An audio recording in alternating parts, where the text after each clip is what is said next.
افغانستان مہاجرین پاکستان سے واپس جا رہے ہیں، یہ جو طریقہ طرز عمل جو اپنایا نگران حکومت نے، کیا یہ ٹھیک تھا؟ نہیں، اوپر سے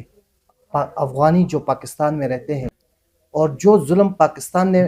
افغانستان کے ساتھ کیا وہ میں آپ سب کو آپ بتاؤں، بخوبی جانتے ہیں، پھر بھی اس کے ظلم باوجود تو اس کے باوجود افغانستان کو نمک حرام کا لقب دیا گیا۔ اس کے بارے میں آپ کیا میں کہیں آپ گے؟ کو ایک چیز بتاؤں جی،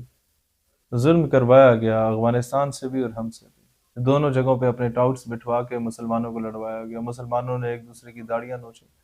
مسلمانوں نے ایک دوسرے کو پڑخچوں سے اڑا دیا، مسلمان کے گلے کاٹ رہے دونوں طرف۔ اور یہی ڈیوائڈ اینڈ رول کی پالیسی ہوتی ہے کہ if you can't conquer them then divide them and then rule them. Make some of them Shia, make some of them Sunni, make some of them Wahhabi، اور لڑاؤ اور پھر